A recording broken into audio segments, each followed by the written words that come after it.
Alright, let's go. Okay, buckle in. So, the movie starts off with anthropomorphic cars racing for the Piston Cup. What does anthropomorphic mean? Fuck, I know. It was in my script. So there they were.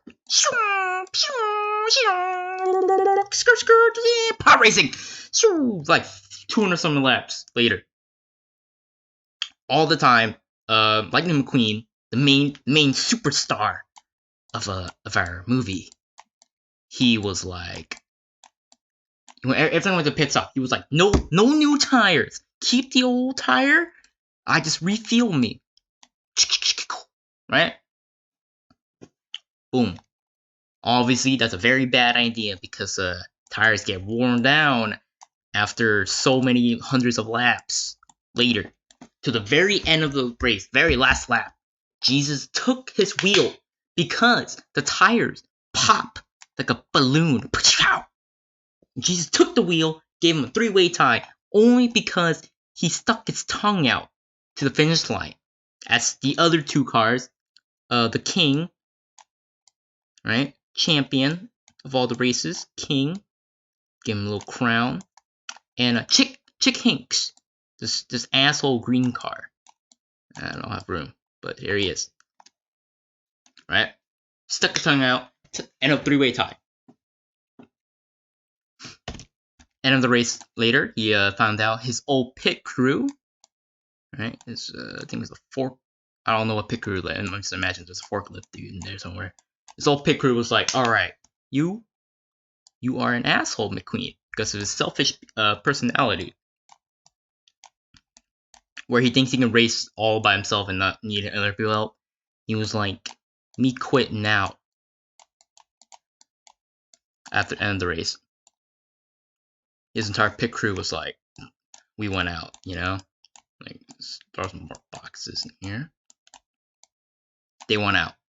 So just leave McQueen and his pal Mac.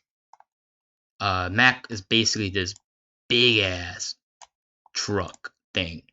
Not quite sure what Mac is, to be honest. I don't know why I draw the eyeball like that, but that's his eye. Just him and Mac. So the race was scheduled to be in California about week later. So Mac hooked up McQueen in this big ass cargo. Right here. Here's Mac. Straw's either there. McQueen is inside the truck, sleeping. McQueen wants to be the first one to California, so he was like, "Mac, we gotta make this all-nighter, buddy. You gotta drive all the way there." Because of the all-nighter, Mac start doozing off a little bit, little Z, leading to McQueen falling out of the truck. As McQueen tried to catch up, he ended up in Radiator Spring. As he got to Radiator Spring, he somehow managed to cause damage to the pavement of their main road. Right, a bunch of cracks. Right. He got caught in some wires in the movie or something, tangled up, and he fell asleep. Passed out, fell asleep, I don't know. And he woke up in court to, so let's say this is McQueen right here. It's a little lightning bolt facing this way, right? And the judge will be here. So there's a car here. Doc Hudson was the judge. Right? Let's just yeah, that's what it looked like. He was like, "McQueen, just get your ass out of town. All right, we don't want you here." However, the lawyer, this other car, this blue car,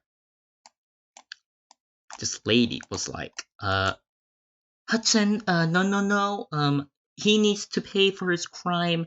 He needs to fix the pavement by himself before he can leave." McQueen didn't want to because he was like, no, I got a race coming up. We gotta go. But he's not going. He has to make the pavement perfectly before he can go. So he had this whole character redemption arc going on for him. Right, so here's this big ass like pavement fixer machine right here, and he was driving that. Queen. Alright, so fixing the pavement. So during his character redemption arc, he made friends with all the town members. I think there were like 15 different cars there. I don't really know any of their car names that well, nor do I give a damn. So y'all can just Google that yourselves. Anyway, so there, he made friends with some of them. He started mellowing out a little bit of his personality. He even had a training montage. So there was a desert area. This is the track, big circle. And here he was right here. He keeps making this turn. There's this one sharp turn right here where he keeps end up going left into the cactus. These are the cactus, they're very pointy. Doc Hudson was watching this, right? He was like, I don't know I made him look like that. But this Doc, he was like, okay, let me help you out here, McQueen. If you turn hard left, you will go right. So if you want to go left, you have to turn right. Right? Right? Yeah. He did that and just ended up going right into the cactus. He was like, stupid, you're stupid. But later, he was like, oh, snap. Hudson Hornet was actually the three times piss in the cup champ, right? And he later found out, like, no one knows you anymore because of the big old accident of 19 something. Yeah. He also hooked up with the car lawyer Sally, blue car thing. I don't even know what kind of car brand she is, but they had a whole romance scene. Here's McQueen again, driving with Sally. They're just driving, through the area, through the mountain. There was a waterfall. There was a whole song, I think, music soundtrack being played. And off camera, this is 100% canon. McQueen was bumper to bumper with Sally. Some will say honking the horn, right? Wink, wink, nudge, nudge, cough, cough. Anyway, he wanted to stay there a little bit longer, but the media showed up, right? The media was like, "Whoa, McQueen, you they grabbed him. Like, you gotta go to Cali, dude. The race is gonna happen soon." And the reason the media and Mac, who was there too, found out where he was is because of Doc, right? Doc was like, I know these race car type. They don't think about anything but themselves. So he was like, no, right? He was like, no, bad. Take him. Right? He was like, take McQueen and go. He leaked out. He was a rat-tat. He rat-tatted the media where McQueen was and sold him out. Sally was like, I can't believe you did that, Hudson. Very sad. That's very selfish of you. So, on to Cali. The final race for the Piston Cup. Here's the track. Here is the King. Here's Chuck. Right, this Chuck Chink Kong. What the fuck is his name? Whatever. Chick Hinks. I don't think that's how you pronounce it anymore. It doesn't really matter. Here he was, and then there's McQueen, right? McQueen, the Lightning brand. There's race and throw. So during the entire race, McQueen was, he was lacking the energy to win because he didn't really, I don't really care for this race. I want to be with my friends. I'll be with Sally honking her horns again, charging her battery up. He could hear in his radio, I guess, of his new pit crew numbers. His friends from town that he made from Radiator Springs. And at the pit chief, I don't know how, whatever the title he has, his job. Hudson was the head honcho. He was like, yo, Queen, what the fuck are you doing? Why you slacking? Here's his pit crew members. I can't draw cars. He was like, "What you doing, dude? We gotta go. You know, float like a butterfly, sting like a beaver, or something like that." I think that's what he says.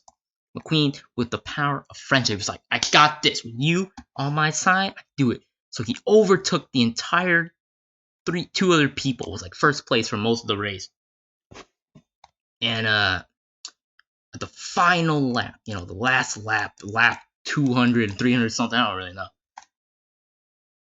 He was gonna win, but here's King. But Chink Honk, whatever his name is, was like, I can't be outdone with McQueen again and be behind the King. So he, give King the little chugga and whipped them off to the track, right? And McQueen was gonna win. He saw on the camera screen. He was like, whoa. The King. Here's the King's car. You know, broken up, banged up. He was like, ugh, he's gonna die, right? McQueen remembered that Hudson Hornet became forgotten after the race. He didn't want that to happen to the King, so he was like, I gotta go back. So he gave up the whole race, threw the whole piss in the cup race up to Chink.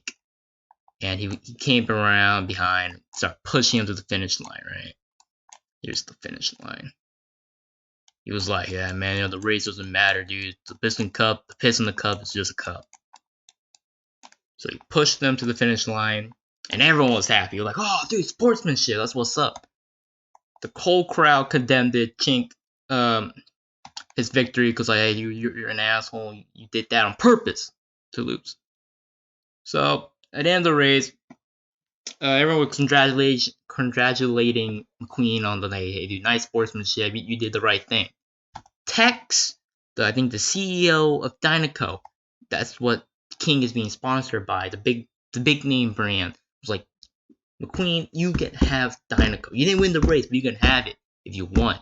He was like, nah, dude, I'm gonna stick with my old Rust buddy and the whole Radiator Spring friends. So end of the movie, McQueen opened up his own little racing headquarters, right? A little HQ on Radiator Springs on the map, putting it back on the map because that's their dream. Because they were forgotten, Radiator Springs needs to be on the map, and they're forgotten because of the highway. So, ka-chigga or ka-chow, in a movie.